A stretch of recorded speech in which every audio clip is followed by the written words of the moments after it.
الكتاب العزيز بعد أعوذ بالله من الشيطان الرجيم. بسم الله الرحمن الرحيم. سيقول السفهاء من الناس ما ولاهم عن قبلتهم التي كانوا عليها قل لله المشرق والمغرب يهدي من يشاء إلى صراط مستقيم. Telah bercakap di kalangan sebahagian manusia yang bodoh, mengapalah ditukarkan kiblat ini yang asalnya menghadap pada Masjidil Aqsa kemudian diubah pada Masjidil Haram pun. Sebutlah wahai Muhammad, qul lillahil masyriq wal maghrib. Sebutlah wahai Muhammad, milik Allah dah sebelah timur dan juga barat. Yahdi man yasha', Allah memberi petunjuk pada siapa yang Allah hendaki ila siratil mustaqim, ke jalan yang lurus dalam hidup mereka. Surah Al-Baqarah juzuk yang kedua. Dan dihormati pengurusi dan hadirin kuasa surau, para alim ulama, para pimpinan di semua peringkat muslimin dan muslimat sekalian. Pertamanya, marilah sama-sama kita mengaturkan rasa syukur yang tak terhingga kepada Allah di atas nikmat mustajabnya doa kita yang telah kita doa pada tahun yang sudah. Kita minta supaya Allah memberi peluang untuk kita masuk lagi dalam bulan Rejab, bulan Syawal dan Ramadan. Doa kita itu doa yang Allah mustajab, dan Allah memberi peluang pada kita masuki bulan ini. Bulan yang bila masuk saja dalam bulan ini, tuan-tuan tahu, bulan yang didoakan oleh Nabi Muhammad sallallahu alaihi wasallam. Rasulullah bila masuk saja dalam bulan Rejab ini, ada sepotong doa yang dibaca dan diulang oleh Rasulullah. Rasulullah sebut, Allahumma barik li bi syahri Rejab wa barik li bi syahri Sya'ban wa ballighni bi syahri Ramadan. Ya Allah, berkatilah aku dengan bulan Rejab. Ya Allah, berkatilah aku dengan bulan Sya'ban.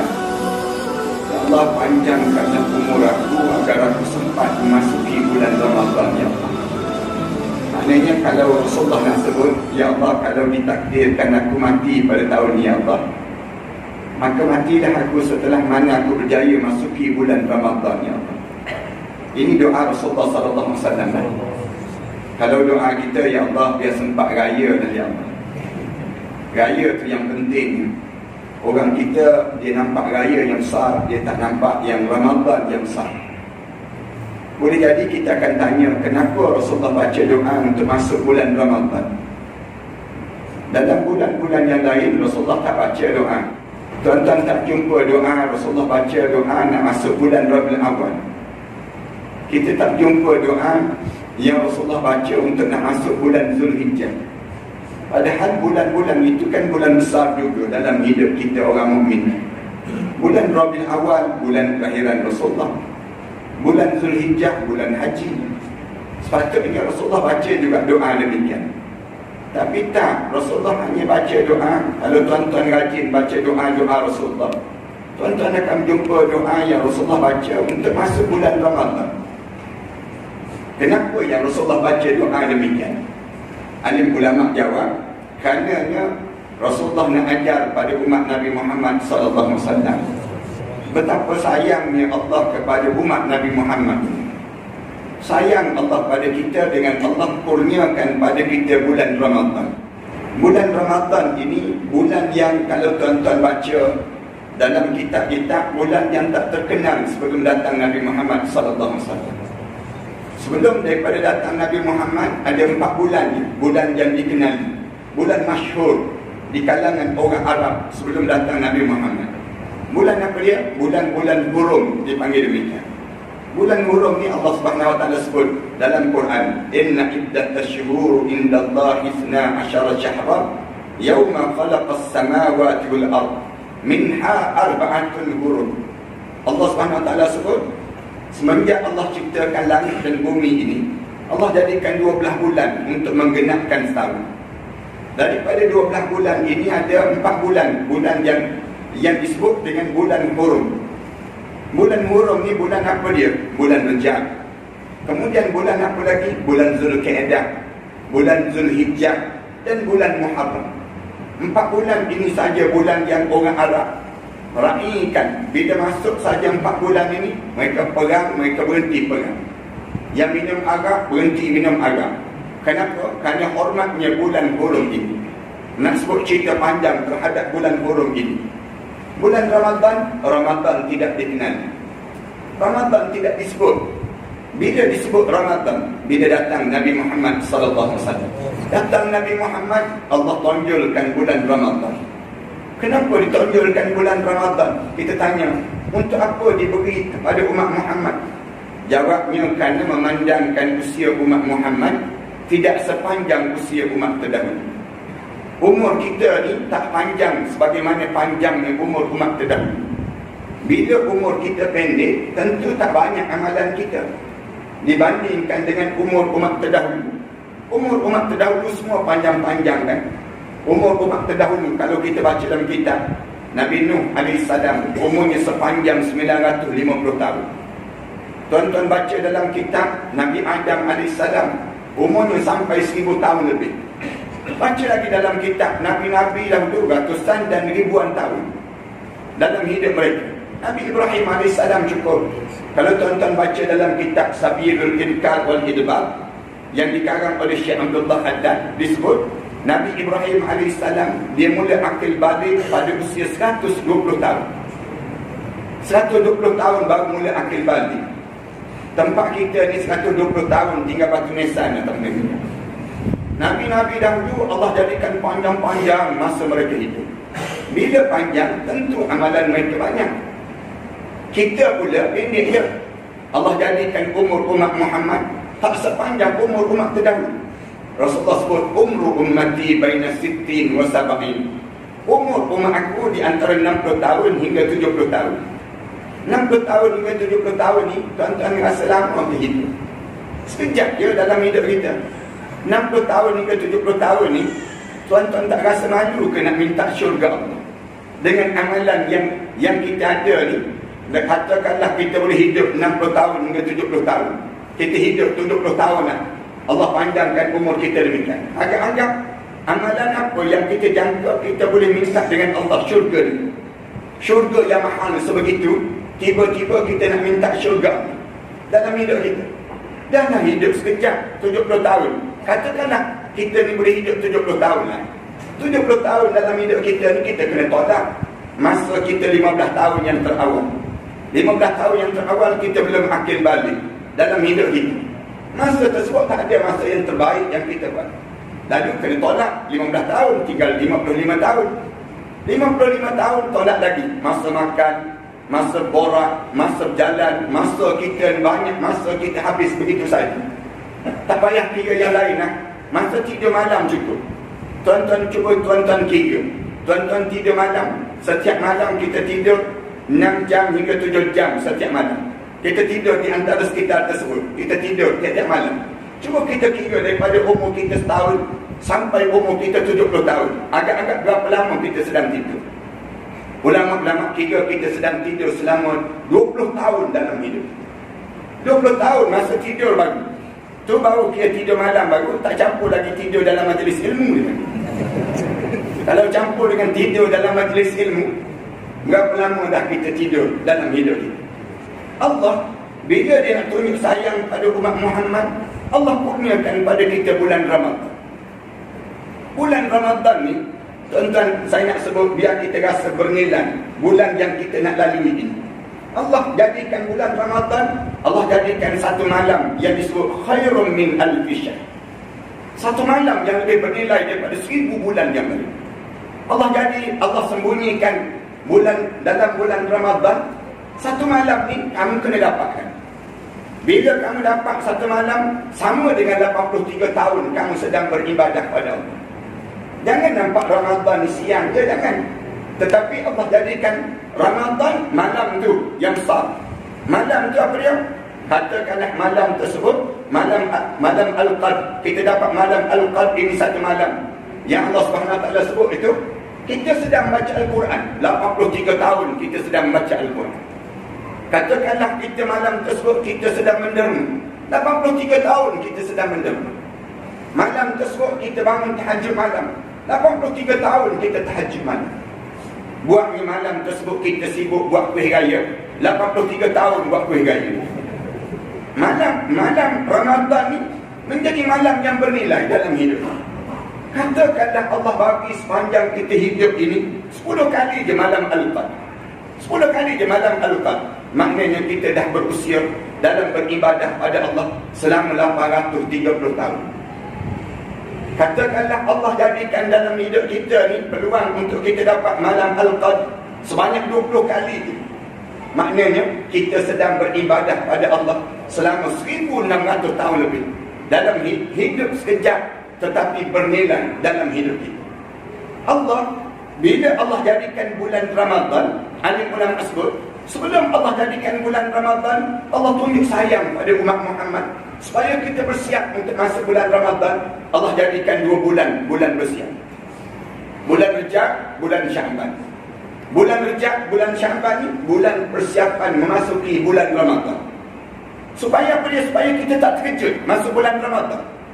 Kalau tuan-tuan hidup di zaman Nabi Muhammad sallallahu alaihi wasallam, lau kana bainana al-habib, kalau kita ni berada sebelah Nabi sallallahu alaihi wasallam sekarang, tak adalah masa inilah masa yang paling ceria dalam hidup Rasulullah sallallahu alaihi wasallam.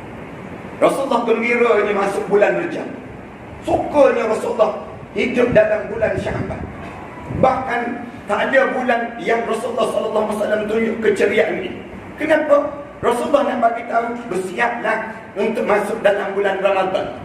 Jangan kamu rasa biasa-biasa pada diri kamu. Masuk bulan Ramadan ni, jangan kamu nampak bila kamu boleh masuk bulan Ramadan ni, kamu rasa macam biasa daripada diri kamu. Tak. Sebenarnya, peluang kamu nak masuk bulan Ramadan ni, peluang yang besar yang Allah bagi pada kita. Orang yang tak pernah baca Quran, tolong baca Quran dalam bulan Rejab dan bulan Sya'ban. Supaya bila masuk bulan Ramadan, dia tak terkejut dengan bacaan yang panjang yang ada dalam bulan Ramadan. Orang yang tak pernah dalam hidup dia derma, tolong derma dalam bulan Rejab dan bulan Sya'ban. Supaya bila masuk bulan Ramadan, banyak derma-derma yang diperlukan dalam bulan Ramadan. Orang yang tak pernah dalam hidup dia datang ke surau ke masjid, tolong datang ke surau ke masjid dalam bulan Rejab dan bulan Sya'ban. Supaya bila masuk bulan Ramadan, masjid dan surau tak berapa terkejut tengok muka dia. Muka ni tak pernah nampak dalam bulan-bulan lain. Bulan Ramadan nampak pula. Saya rasa surau ni pun surau terkejut juga ni. Masuk bulan Ramadan penuh orang datang. Awal Ramadan. Tengah Ramadan semakin kurang-kurang. Hujung Ramadan tinggal 2-3 sahabat. Tinggal Tok Imam, Tok Bilal, Tok Siap, Tok Mundir je yang ada. Yang lain orang dibelung-buyuk semua. Kenapa? Kerana dia tak faham konsep Ramadan. Patutnya lagi hujung, lagi ramai orang datang.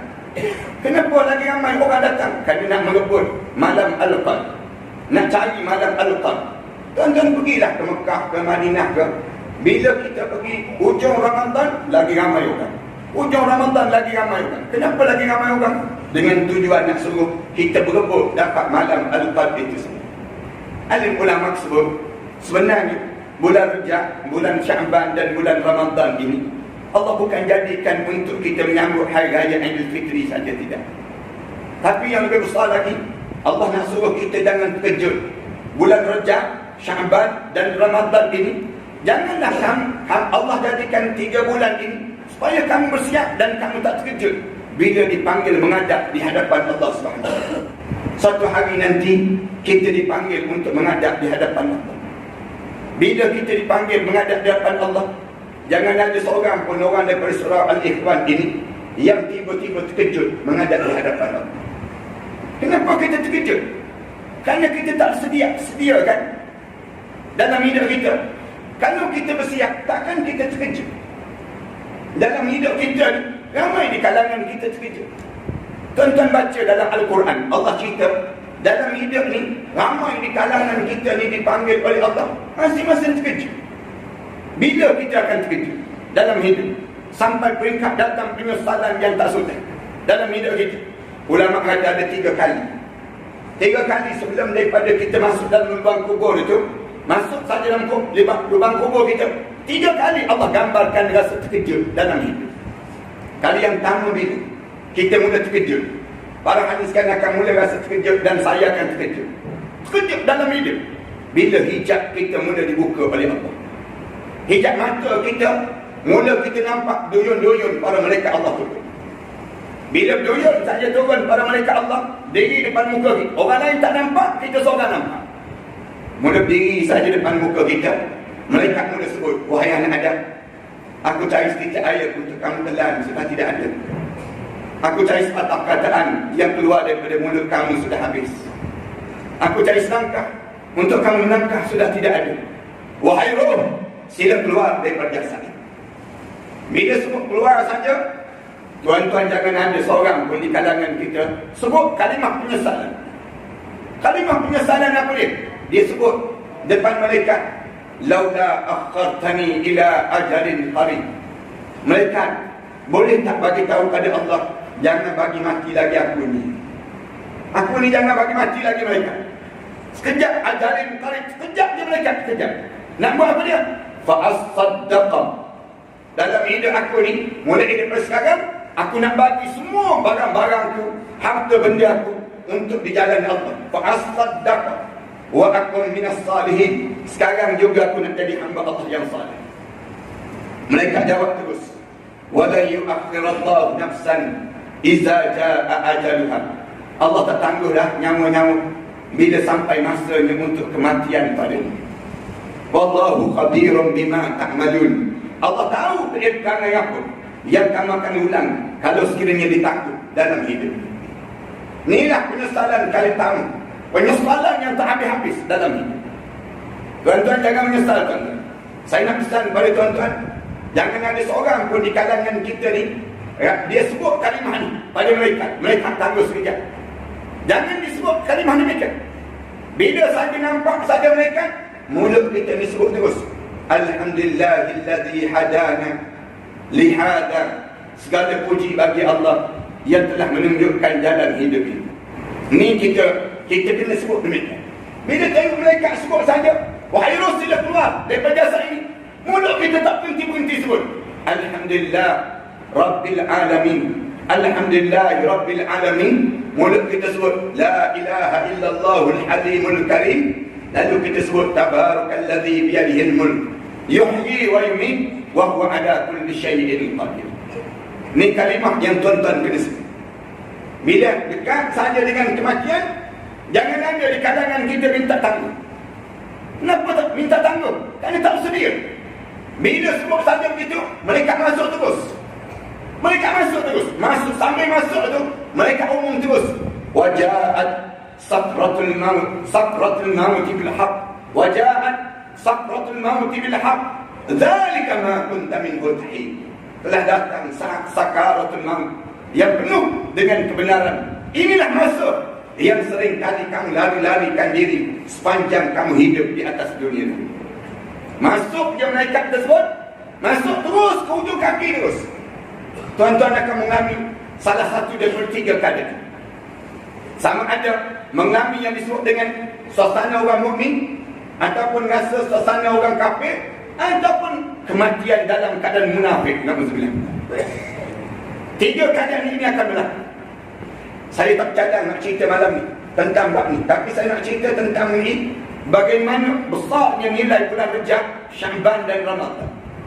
Cuma dalam keadaan yang sebegini, start daripada hujung saja kaki kita tarik naik. 3 keadaan ini akan berlaku, sama ada mukmin, munafik ataupun orang kafir. Naik saja, naik itu syaitan ganggu. Semua akan berlaku gangguan. Syaitan akan sebut, kamu tak mati lagi ni, kamu baru peringkat awal perjalanan kamu jangan taubat lagi. Syaitan akan pujuk daripada hujung kaki kita. Start daripada hujung kaki itu rasa dalam hidup kita, tarik naik sampai ke lutut, tarik lagi naik sampai ke pinggang.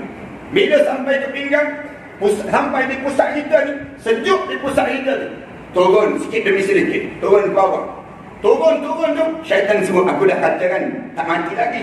Syaitan hadut, kan aku dah bagi tahu kepada kamu tak mati lagi. Sabar, kamu bertahan. Tengah turun. Tiba-tiba dia gentak naik. Zup, naik sampai ke halqum. Bila sampai ke halqum, Allah cerita kali yang kedua menyesal. Kali kedua menyesal dalam hidup. Bila sampai di halqum dia, banyakkan manusia ni akan sebut, qala inni tubtu al-an. Sekarang juga aku taubat ya Allah.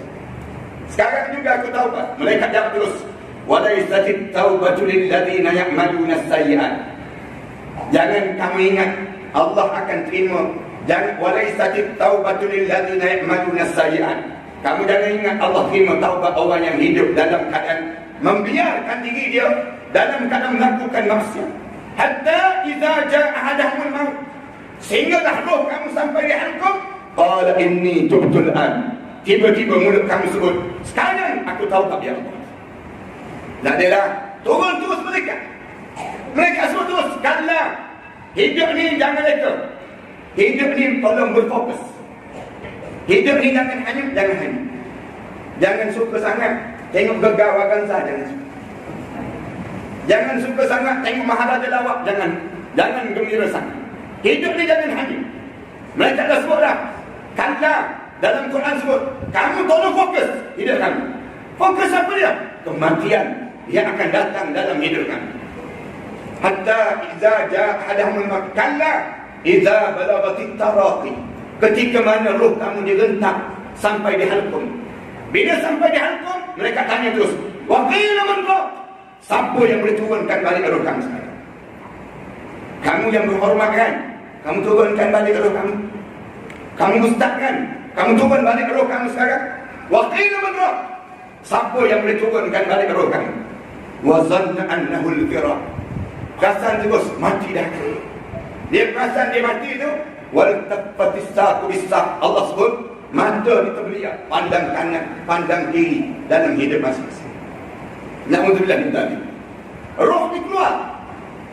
Ringkasnya saya nak sebut ya, bila roh keluar saja, naik terus menghadap depan Allah.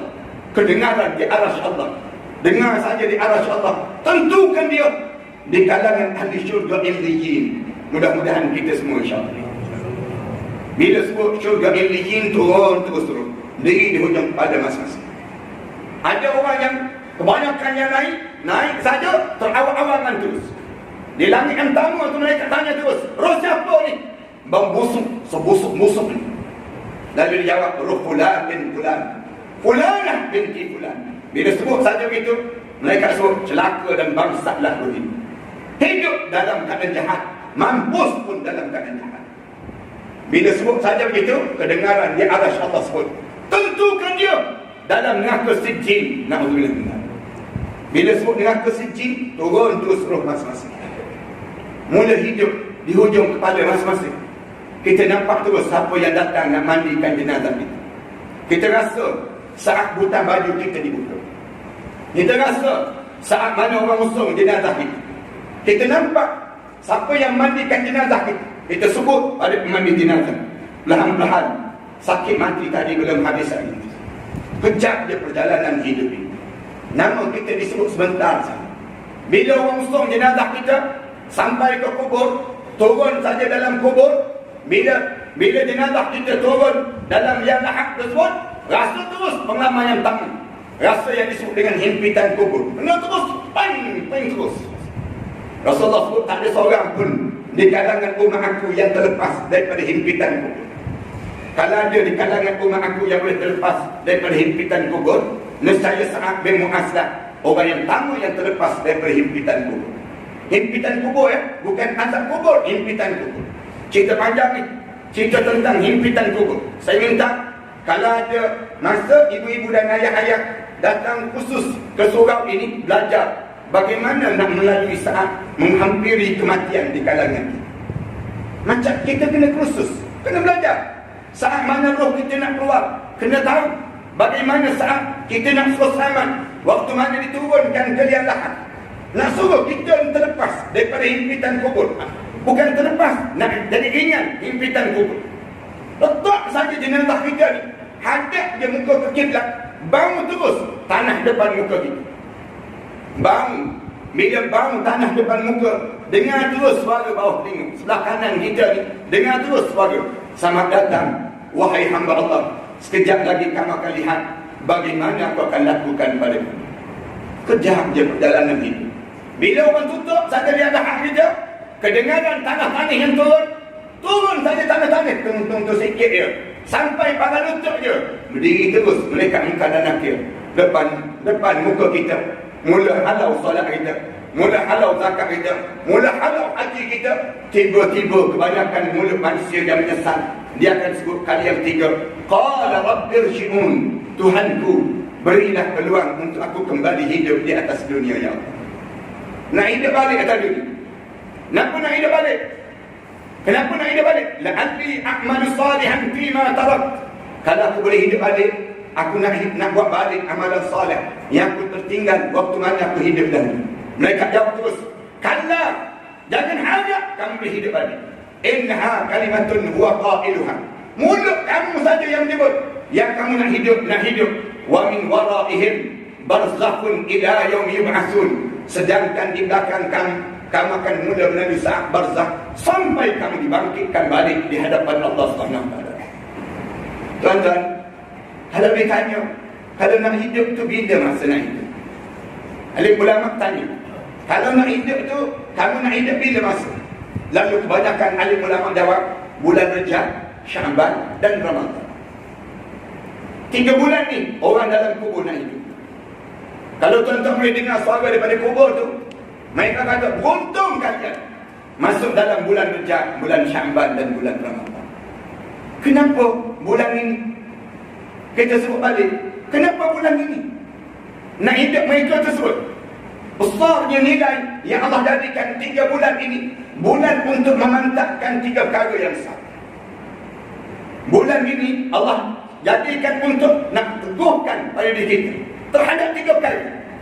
3 perkara ni kebanyakan orang masuk kubur tertinggal. Yang pertama dia bulan Rejab.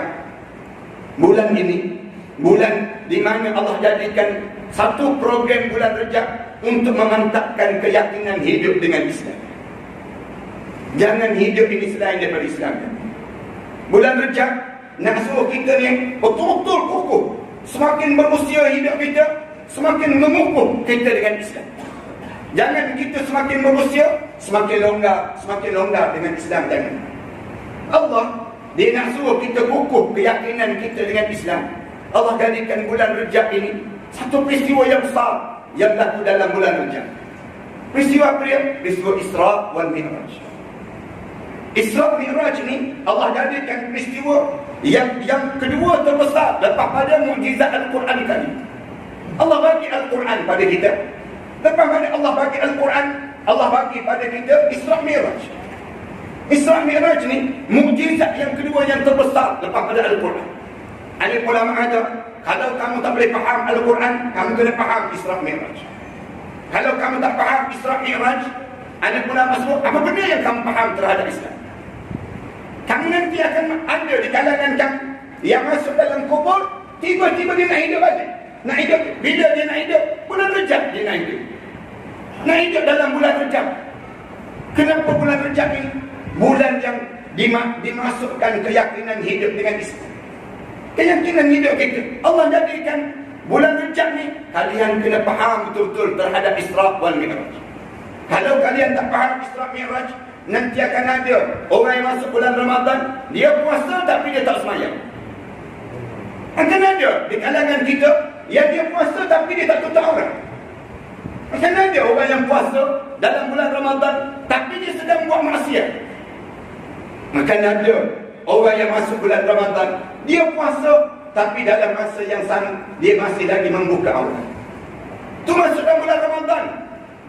Tapi akan ada di kalangan kita kalau tak faham Isra Mi'raj, dia masuk dalam kubur di saat mana dia sedang melawan syariat. Kerana dia tak faham Isra Mi'raj. Dia orang Islam, tapi dalam keadaan dia menyesal masuk dalam kubur. Tak faham Isra Mi'raj ini bukan satu perkara yang mudah dalam hidup seseorang. Satu alim ulama dia ajar, saya ingat lagi, waktu mana saya kecil-kecil dahulu, bila masuk bulan Rejab, di surau di masjid ni, malam pertama cerita Isra, malam kedua cerita Isra, malam 3 cerita Isra, sampai 15 hari itu cerita tentang Isra. Habis di 15 hari, 15 hari yang terakhir cerita tentang Mi'raj. Habis je sebulan, sembelih lembu satu. Tapi malam ni tak tahu ada lembu ke tak ada lembu. Malam ni kalau ada bihun pun tak rahmat. Tapi nak sebutnya gambaran pada kita je.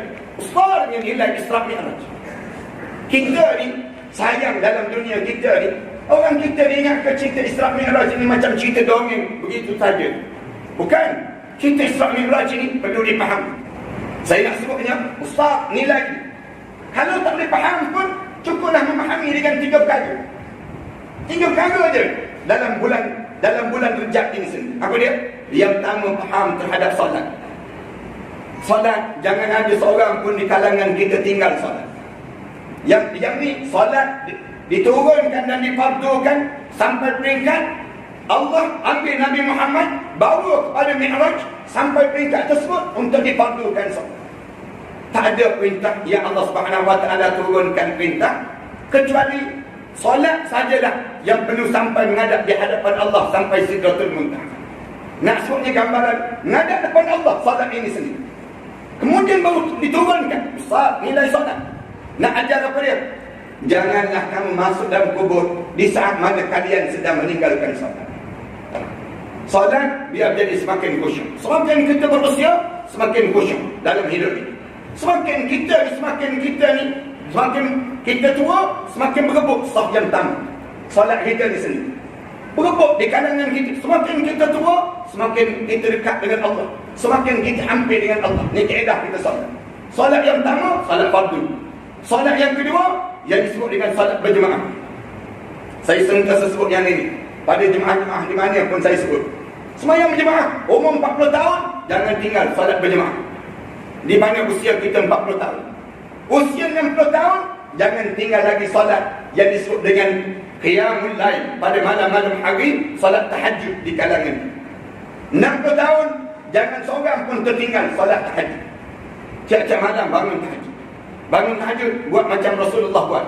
Rasulullah lepas isyak, Rasulullah SAW tidur, kemudian Rasulullah bangun pukul 2 pagi, kemudian Rasulullah solat, kemudian Rasulullah tidur balik pukul 3 lebih pagi tersebut, kemudian Rasulullah bangun balik solat subuh, kemudian Rasulullah SAW terus kekal di masjid sampailah terbit matahari, barulah Rasulullah pulang ke rumah Rasulullah SAW. Ini yang perlu dilakukan di kalangan ini. Ayah-ayah yang umur usia 60 tahun, ibu-ibu yang usia 60 tahun ke atas, kalian jangan tertinggal lagi peluang buat macam Rasulullah pun. 60 tahun, kita tak masuk pejabat dah pun. 60 tahun, kalau pergi pejabat pun orang halau balik. Umur 60 tahun, nak kena tunggu umur 93 tahun masuk pejabat balik. Itu pun tak terlepas dah, tak boleh masuk dah. Nak sebutnya gambaran dalam hidup kita. Usia 60 tahun ni, jaga tahajud. Malam-malam, lepas isyak, jangan kita habiskan masa. Di antara perkara yang menghabiskan masa melayan handphone. Ayah-ayah, ibu-ibu jangan layan handphone lepas isyak. Lepas isyak, baca Quran ayah-ayah ibu. Lepas isyak dia nak tidur, dia baca Quran. Jangan rajin baca handphone. Ni kadang-kadang main handphone. Nak tidur main handphone lagi. 3 kali dah handphone tu jatuh tamu. Lepuk tamu. Main PUBG rupa-rupa. Tua-tua main PUBG lagi. Jangan tidur awal. Tidur awal ayah-ayah. Kalian akan kena bangun pukul 2 pagi. Bangun pukul 2 pagi. Kemudian solat 13 rakaat. Solat 13 rakaat. Tahajud malam-malam. Ibu-ibu demikian. Kemudian tidur kembali. Bangun balik. Yang ni saya tak berapa cadangkan. Saya dapati orang Melayu kita, kalau dia tidur balik malam, dia tidur balik lepas pada dia bangun tahajud, dia tak bangun-bangun.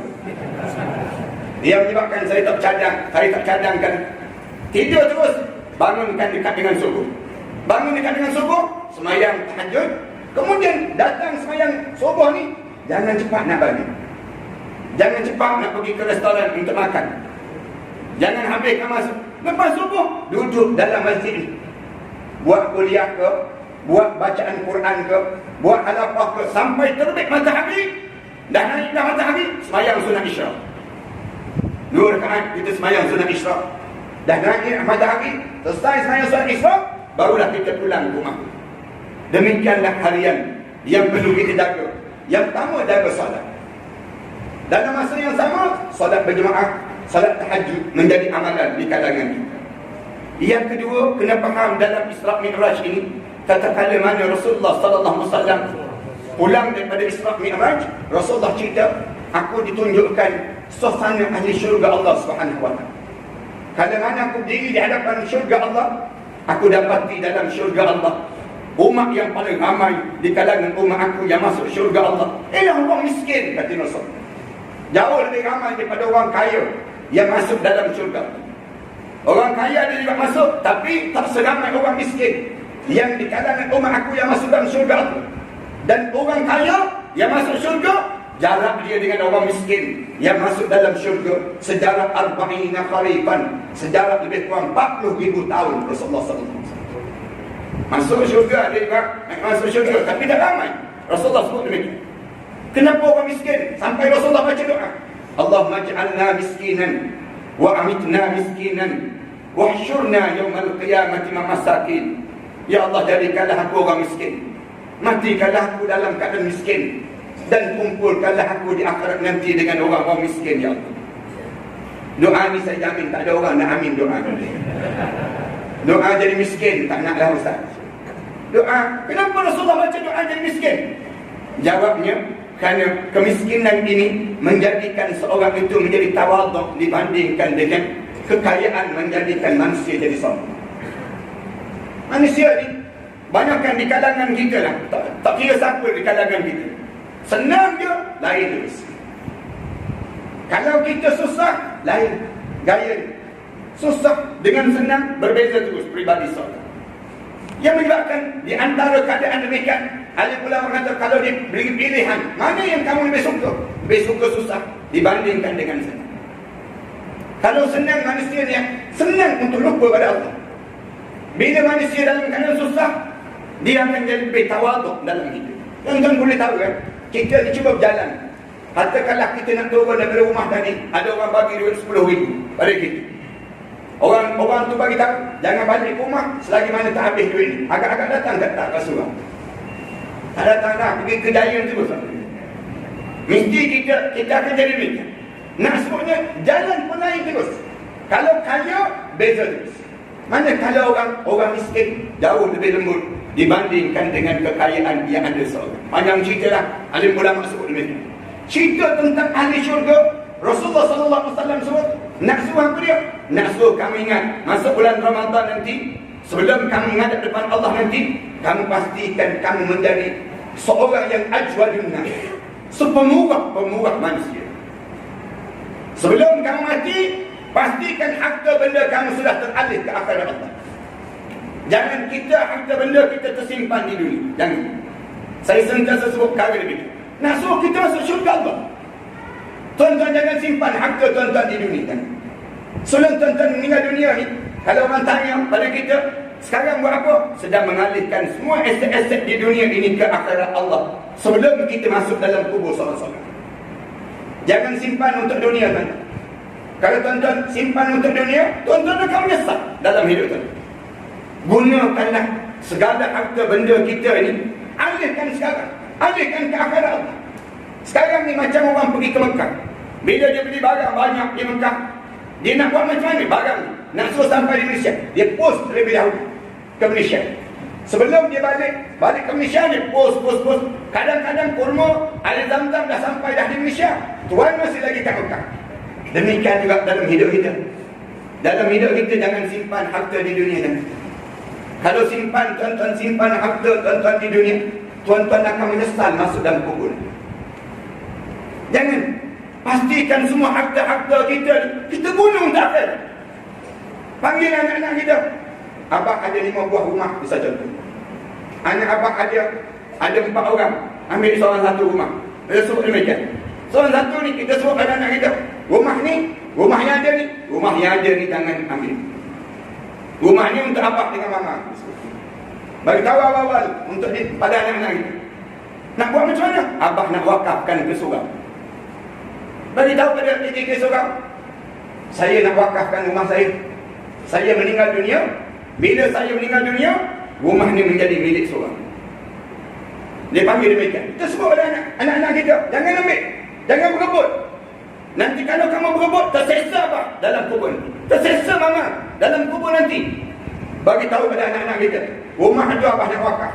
Masuk saja kita dalam kubur, berjumpa balik rumah kita. Tak percaya cuba try nanti. Nak tahu jumpa ke tak jumpa. Harta benda kita ni jangan simpan untuk dunia. Jangan. Kenapa? Kerana kita nak masuk syurga kan. Bila kita nak masuk syurga, guna segala harta-harta kita ni. Tak boleh mudah jalan. Guna segala harta benda kita ni, masukkan untuk diri kita je semua. Tuan-tuan jaga ingat, bila tabung derma ni berjalan, dia masuk dalam tabung tak? Sebenarnya, apa yang ada pada kita masuk tersebut untuk diri kita kembali. Kebetulan, katakanlah, waktu mana tabung derma lalu ni, dalam poket kita ni ada 2 keping. Sekeping RM50, sekeping lagi RM1. Agak-agak mana yang masuk? Biasa yang RM1 kan? RM1 yang masuk. RM50, kena tak yang banyak lagi tu. Bila di akhirat nanti kita mula menyesal. Menyesal di kalangan kita. Kenapalah aku masuk yang RM1? Kenapalah aku tak masuk yang RM50? Patutnya aku ni kena banyak. Semakin berusia, semakin banyak kita hantar saham-saham kita, dana kita ni ke akhirat Allah. Sebelum daripada kita tertinggal di atas ini. Ramaikan di kalangan kita, dia tak nampak syurga tersebut. Bagi diri dia nak suruh simpan untuk dunia.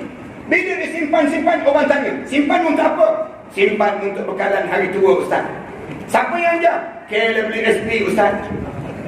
KLSB yang ajar saya simpan untuk bekalan hari tua. Orang tanya pada dia, dah tua dah, sekarang pencin nak buat apa? Nak balik kampung, nak buat rumah besar. Untuk apa rumah besar? Di saat mana kita sedang berusia.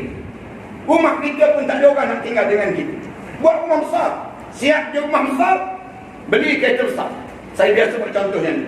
Siap dia beli kereta besar, tak puas hati lagi, kahwin isteri besar pula. Masuk rumah seminggu je, meninggal dunia terus tuan. Kan ramai kan orang kita macam dah isteri baru ni dapat kereta baru. Kereta baru ni pula dah habis dia iddah isteri baru ni, habis dia iddah kahwin dengan suami baru. Suami baru pula tam-tam bawa kereta baru ni ramun kawasan kubur kita. Kita duduk dalam kubur tu tengok macam-macam je kereta ni.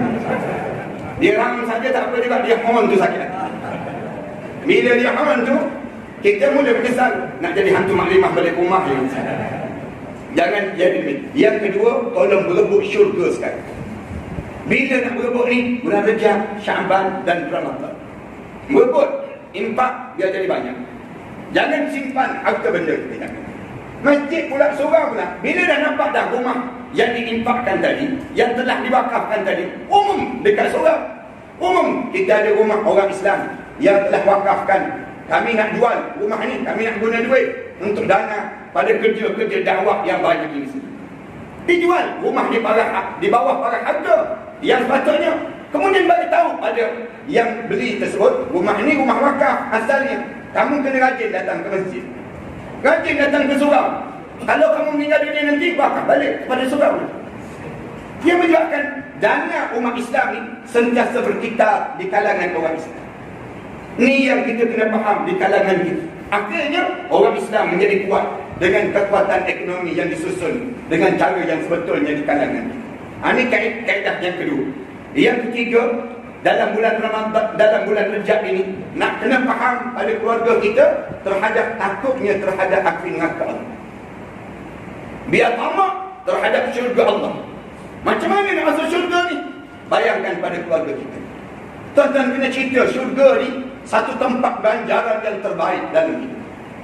Bagi tahu pada keluarga kita. Kemudian yang ketiga, Rasulullah sebut, bila aku diri saja di hadapan pintu neraka Allah, Rasulullah kata, aku tengok di kalangan umat aku yang paling ramai masuk dalam neraka Allah ialah orang perempuan. Orang perempuan yang paling ramai. Sampai Rasulullah menangis teresa-esa. Rasulullah senaraikan lebih kurang 10 kelompok wanita yang dihumban ke dalam neraka. Tuan-tuan baca dalam kitab dan tolong cerita pada keluarga masing-masing. Kenapa perempuan masuk dalam neraka Allah SWT? Orang lelaki pula jangan pula lurut dada. Lega-lega tak masuk neraka lah kita. Tapi kenapa orang perempuan yang masuk dalam neraka ni? Kerana orang perempuan tak boleh jaga 2 perkara. 2 perkara ni tolong jaga betul. Kerana 2 perkara ni Kalau orang perempuan boleh jaga dua perkara ni, dia masuk syurga pintu mana dia nak.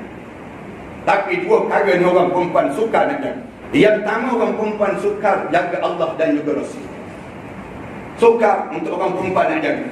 Jaga Allah dan juga Rasul ni, kat mana orang perempuan payah jaga solat, orang perempuan payah jaga solat. Bila kalian payah jaga solat, bila kalian uzur, bila orang perempuan uzur, biasanya dia payah menjaga solat.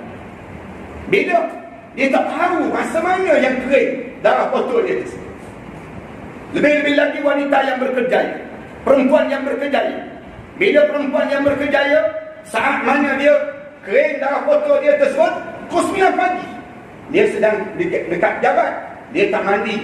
Waktu zuhur dia tak mandi, asar dia tak mandi, dia balik-balik, dia tinggal 2 waktu dalam tidur. Yang ni kena jaga betul-betul orang. Jaga betul-betul. Kemudian kadang-kadang dia tidur, dah kering dah waktu maghrib, dia tak cek. Masuk isyak, dia tak jaga, dia tinggal. Kemudian dia tidur, malam tersebut dia bangun-bangun, tiba-tiba dia bangun-bangun, dia tengok dah kering dah, dia tertinggal 2 waktu, maghrib dan juga isyak. Yang dia tertinggal, dia sembahyang subuh terus di saat tersebut. Kerana ni orang perempuan dihumban ke dalam neraka Allah SWT. Orang perempuan tak pandai nak jaga aurat. Aurat seluruh tuan. Orang perempuan nak jaga aurat ni sukar. Dengan siapa? Dengan dipaduan dalam keluarga dia, dengan sepupu dia, dengan jiran dia. Orang perempuan payah nak jaga aurat. Kebetulan aurat orang perempuan seluruh tubuh badan, kecuali muka dan tapak tangan. Manakala orang lelaki, aurat dia, mereka orang lelaki ni sikit je, tak sebanyak orang perempuan. Di antara lutut sampai pusat je aurat orang lelaki. Orang perempuan tanya, kenapa aurat orang perempuan banyak sangat? Kenapa orang lelaki sikit? Tak acil disebut lagi. Orang lelaki sikit je, orang perempuan banyak. Jawabnya, kerana orang perempuan Allah jadikan dia cantik, jauh daripada cantiknya orang lelaki. Orang perempuan rambut dia cantik, kepala dia cantik, tengkuk dia cantik, suara dia pun kadang-kadang jadi cantik. Orang perempuan Allah jadikan demikian, sehingga kan lengan dia cantik, betis dia cantik, cantik segala-galanya orang perempuan. Tapi orang lelaki tak secantik orang perempuan. Orang lelaki rambut dia hodoh, kepala dia lagi hodoh, tengkuk dia hodoh, lengan dia hodoh, badan dia hodoh. Orang lelaki yang cantik dia lutut sampai pusat dia cantik. Orang lelaki lutut sampai pusat dia cantik. Yang lain tak cantik. Tak percaya, cuba orang perempuan jalan belah kain. Orang perempuan jalan belah kain, mata lelaki terkelip-kelip mana? Halal haram, halal haram. Tapi cuba orang lelaki berjalan belah kain, tak ada orang nak memandang. Macam tiang gol dia nampak. Allah jadikan kecantikan perempuan bukan untuk didedah. Tapi sayang, orang perempuan bila dia rasa dia cantik, dia mula dedahkan aurat dia, sehingga kan dia menjunamkan diri dia ke dalam kawah, pada kawah-kawah neraka. Na'udzubillah minzalik. Dan yang kedua, orang perempuan payah nak jaga hati suami. Nak jaga hati suami ni payah. Kebanyakan orang perempuan, dia rasa bahawa suami dia ni tak marah pada dia. Suami dia pelekehkan begitu saja suami. Yang ni yang menyebabkan kebinasaan pada perempuan. Berhati-hati.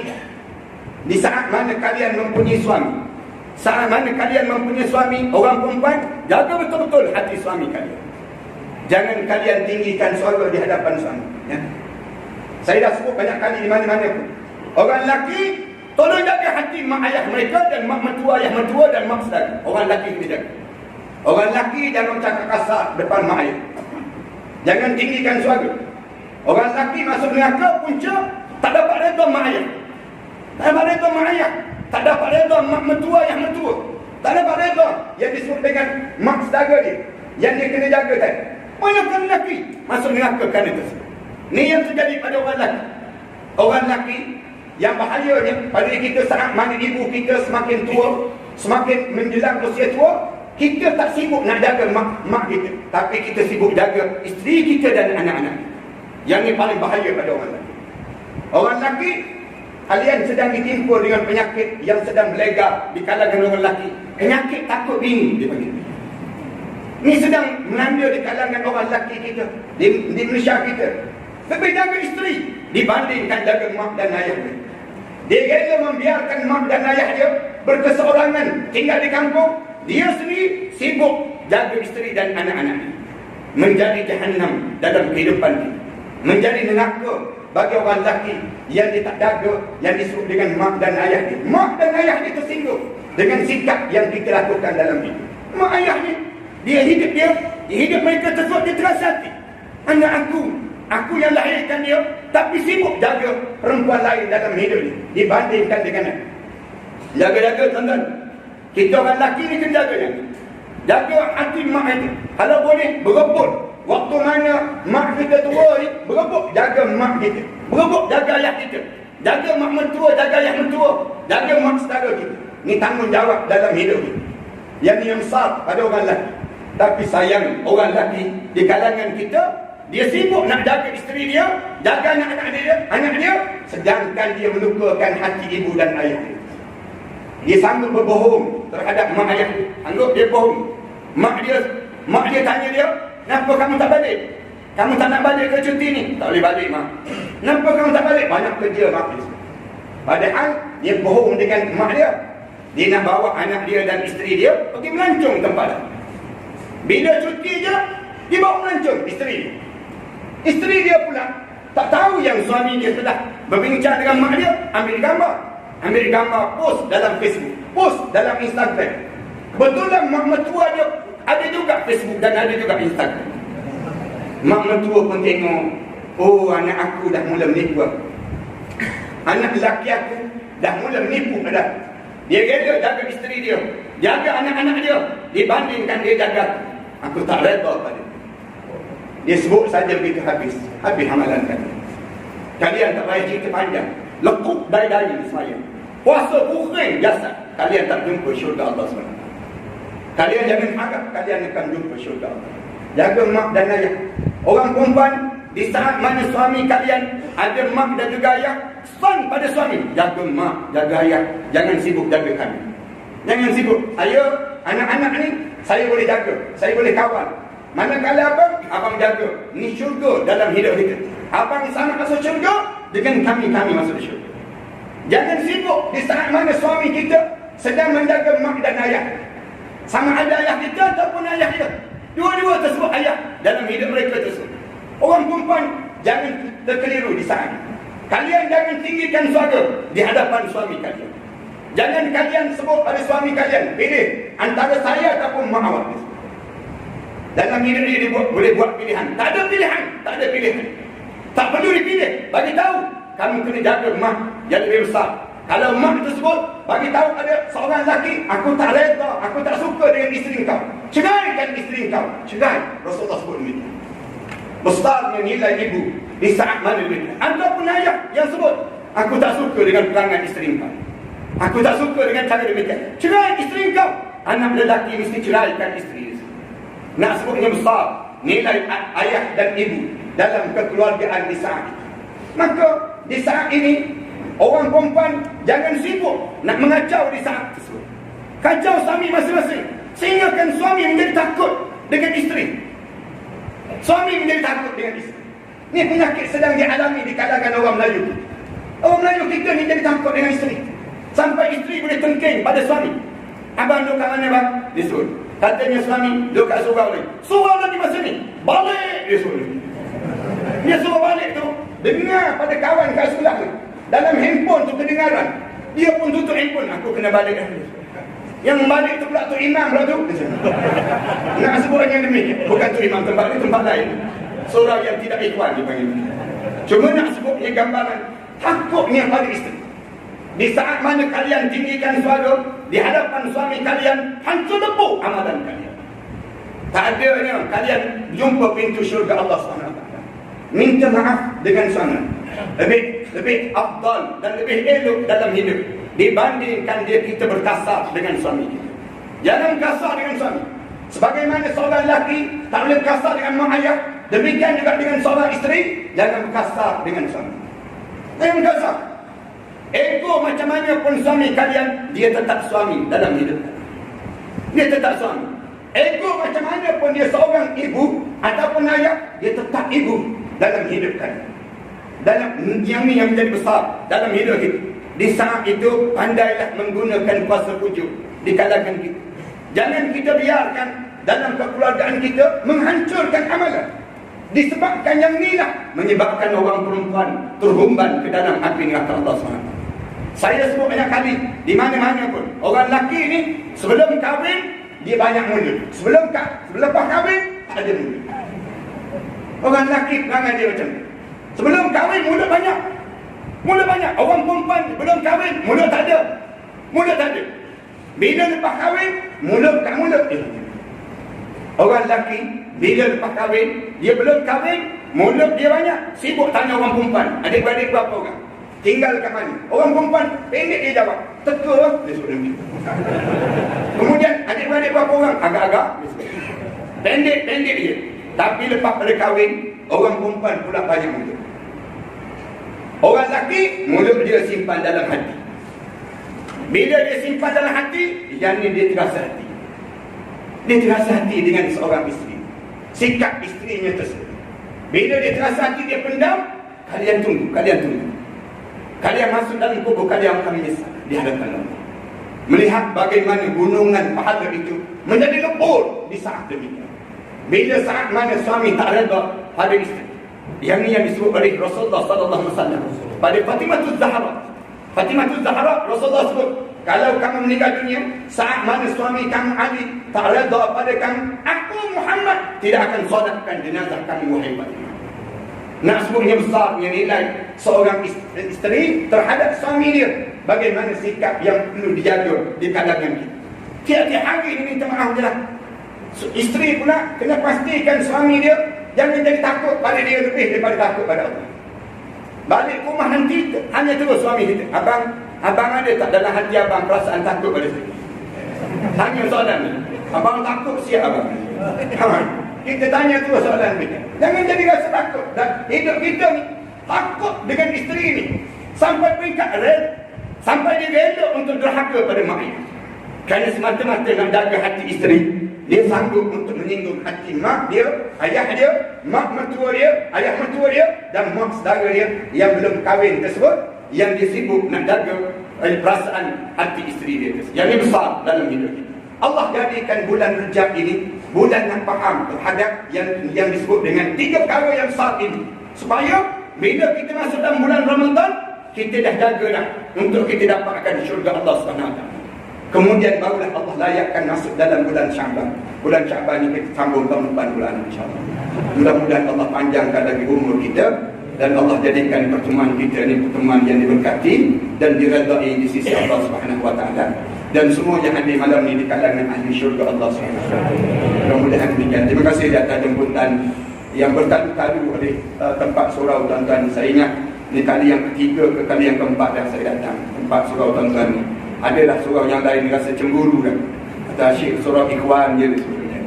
Jadi mudah-mudahan dengan pertemuan yang Allah jadikan pada kita ini, Allah jadikan kita boleh bersama di tempat yang baik ini, kita juga bersama di akhirat Allah nanti dengan suasana yang kita dalam syurga Allah SWT. Aku lupa lihaza astagfirullah li wa lakum. Assalamualaikum warahmatullahi taala wabarakatuh. Tuan-tuan, sebelum kita baca doa ni, kat luar nanti ada buku yang saya karang. Kitab ni, kitab persiapan menjelang kematian.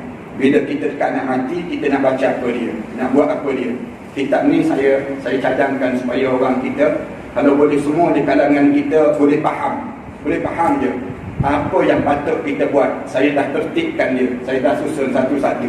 Kalau kita nampak dah tanda-tanda nak mati, ataupun kita nak ziarah orang dekat nak meninggal dunia, nak buat macam mana, saya dah susun dalam kitab ni.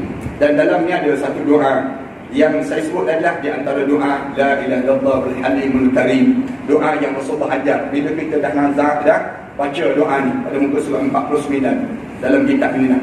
Saya karang kitab ni, kemudian saya karang juga kitab ni saat dipanggil menghadap di hadapan Allah. Ini masa kita melalui sakaratul maut, macam mana kita nak lalui.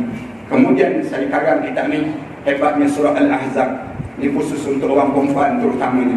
Kerana orang perempuan sebelum kita meninggal dunia, ada 3 surah yang wajib kita belajar. Sayyidina Umar sebut, ajarilah orang perempuan surah An-Nisa, surah An-Nur dan surah Al-Ahzab. 3 surah ni orang perempuan belajar. Manakala orang lelaki Ada dua surah je, surah Al-Baqarah dan surah Al-Imran. Sayyidina Umar sebut demikian, nak suruh kita belajar juga dalam hidup kita. Kemudian saya karang kitab ni, Syurga Ganjaran Terindah. Ini antara kitab-kitab yang memberi semangat dan rangsangan pada kita untuk kita nak masuk dalam syurga Allah. Dan di antara kitab yang saya suka sangat baca, kali mana saya ada peluang, saya akan baca kitab ni. Walaupun saya sendiri susun kitab ni sendiri, tapi saya, bila saya baca je kitab ni, saya rasa terawang-awangan dan rasa dekat je nak masuk syurga Allah, rasa rindu je nak masuk syurga Allah. Dalam hidup kita biar timbul perasaan pada kita demikian. Dan yang akhir sekali, saya di antara kitab yang saya kadang berdoa, kamu doalah kepada Allah. Saya susun daripada doa-doa yang Allah ajar pada kita mengikut surah-surah. Surah An-Nisa, surah Al-A'raf dan sebagainya. Ada doa-doa yang Allah ajar pada kita untuk kita baca. Termasuk dalam surah Al-Isra dan sebagainya. Ini di antara kitab yang disusun dan ajar pada kita. Tuan-tuan, saya karang kitab ni kerana saya bangunkan sekolah tahfiz. Di belakang saya ni ada lebih kurang 5 buah sekolah tahfiz yang saya bangun, tak dengan 10 tahun dah saya bangunkan ini. Saya ambil anak-anak yatim, orang miskin untuk saya tanggung mereka belajar. Mereka belajar di sini. Saya buat di Pantan, di Macang, kemudian saya bangunkan di Tanjung Pahang, kemudian saya bangunkan juga di Shah Alam, kemudian saya bangunkan juga yang di Pulau Langkawi, kemudian yang terbaru saya bangunkan di Kuala Terengganu. Kuala Terengganu tu jalan masuk ke Kuala Telemong tu ada seorang hamba Allah. Dia telah wakafkan tanah dia seluas 9 ekar tanah dia. Dia suruh saya bangunkan sekolah tahfiz. Alhamdulillah saya bangunkan tempat tersebut. Kemudian pelajar-pelajar ada 1000 lebih pelajar yang menghafal Quran. Alhamdulillah anak-anak ni cepat hafal Quran. Anak-anak orang susah ni, walaupun mereka tak ada duit, ada nak bayar yuran dan sebagainya, tapi mereka Allah bagikan akal yang kuat, pemikiran yang hebat yang Allah kurniakan pada mereka semua. Ada seorang hamba Allah tahun lepas, anak orang susah kita ni, dia menghafal sebulan pertama tu dia menghafal 9 juz Al-Quran. Sebulan tu 9 juz.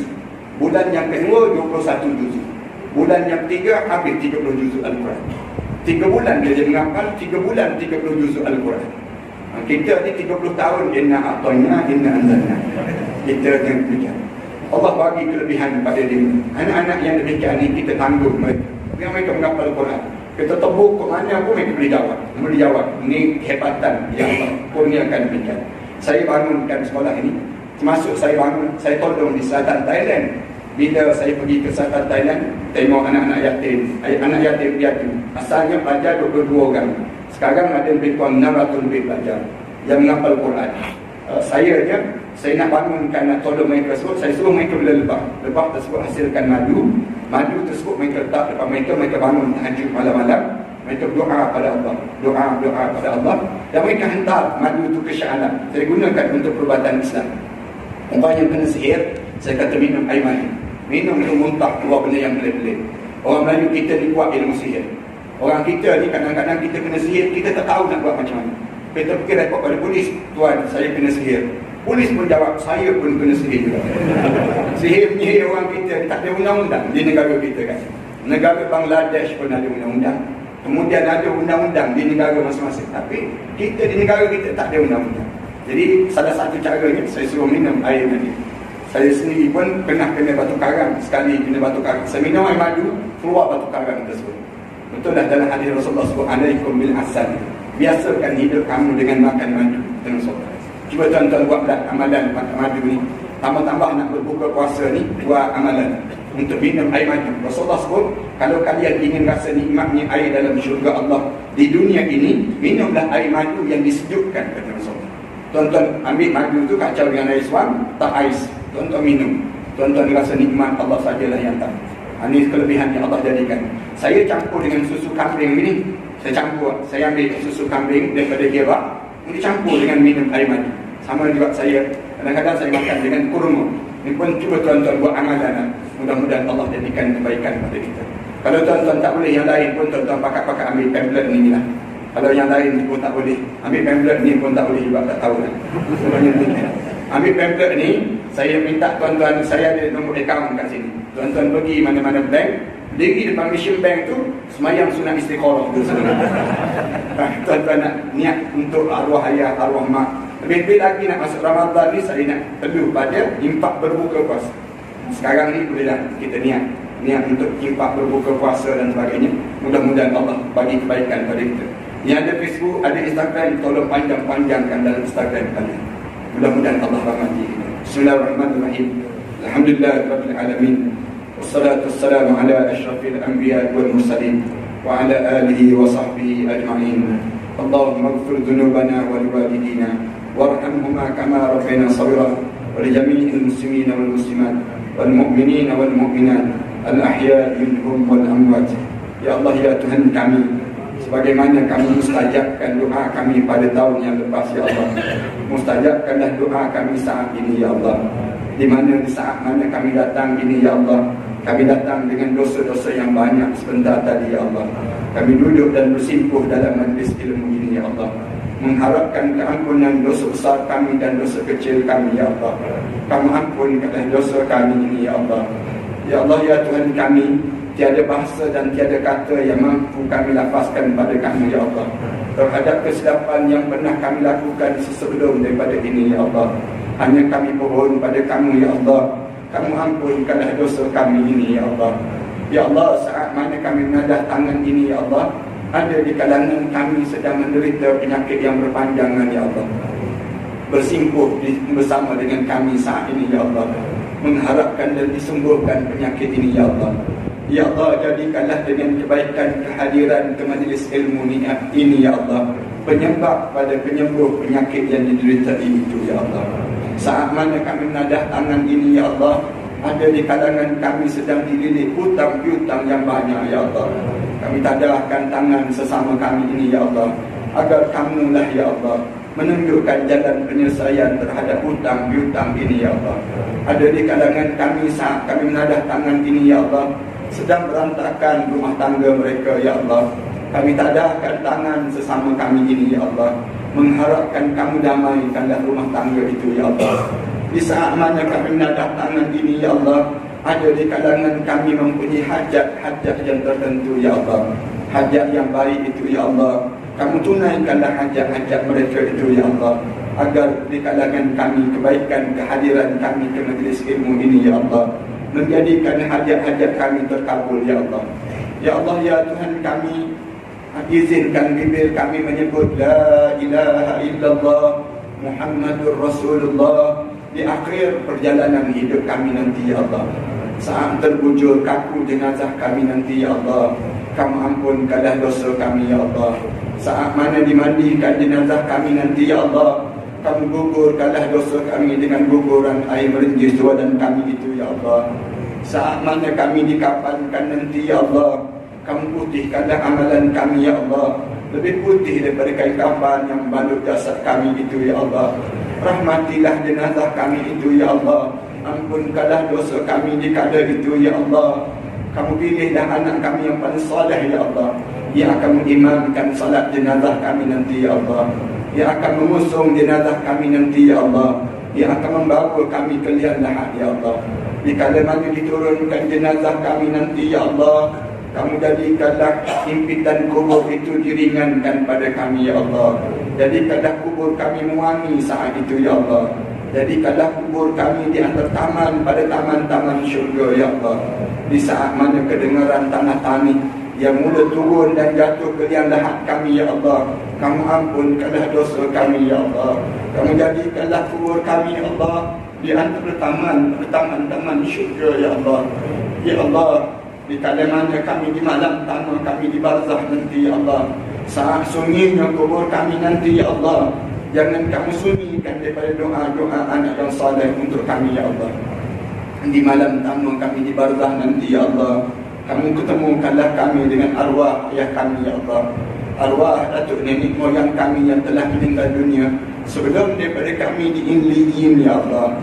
Saat Ramadan sebegini, ya Allah, saat Rejab, Sya'ban dan Ramadan ini, ya Allah, kerinduan itu seringkali bertandang kembali dalam hidup kami, ya Allah.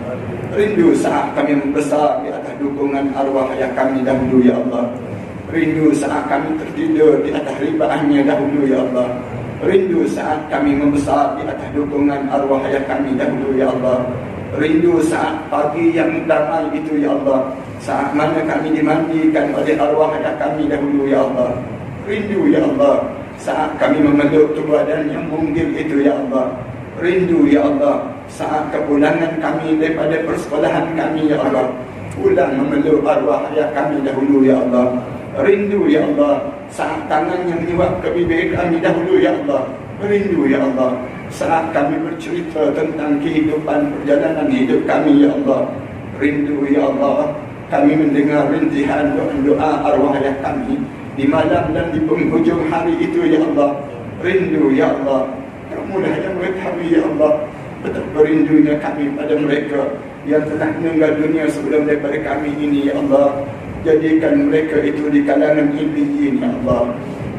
Ya Allah ya Tuhan kami, ampunkanlah dosa kami terhadap kedua bapa kami ya Allah. Khususnya dosa kami terhadap ibu kami ya Allah. Kami mengakui ya Allah, kami pernah cakap kasar di hadapan ibu kami suatu waktu dahulu ya Allah. Kami pernah meninggikan suara di hadapan ibu kami ya Allah. Kami pernah menengking kata-kata ibu kami ya Allah. Kami pernah menggoreskan hati ibu kami ya Allah. Kami tidak sengaja melukakan hati ibu kami di kala itu ya Allah. Saat mana pintu itu dihempas ya Allah. Saat mana kami berpaling daripada panggilan ibu kami itu ya Allah. Kami akui kami penuh dengan kejahilan ya Allah. Nafsu kami menguasai kami di saat itu ya Allah. Ampunkanlah dosa kami ya Allah. Kami tidak sengaja melukakan hati ibu kami ya Allah. Ya Allah, ya Allah, seburuk mana pun kami ini ya Allah, sekeji mana pun kami ini ya Allah, sejahat mana pun kami ini ya Allah, segunung mana pun kesilapan yang pernah kami lakukan di dunia yang sementara ini ya Allah. Pandanglah kami dengan pandangan rahmat kamu ya Allah. Pandanglah kami dengan pandangan rahmat kamu ya Allah. Pandanglah kami dengan pandangan rahmat kamu ya Allah. Pada siapa lagi kami mampu mengadu doa ini ya Allah, kecuali kamulah yang maha mendengar setiap rintihan hamba-hambamu ini ya Allah. Rabbana alaika tawakkalna wa ilaika anabna wa ilaikal masir. Ya Allah, berilah peluang untuk kami kembali pada kamu ya Allah. Kurniakanlah peluang untuk kami kembali pada kamu ya Allah, dalam keadaan taubat yang nasuha ya Allah. Rabbana atina fid dunya hasanah wa fil akhirati hasanah wa qina adzaban nar. Sallallahu ala Muhammad wa ala alihi wa sahbihi wasallam. Alhamdulillah rabbil alamin.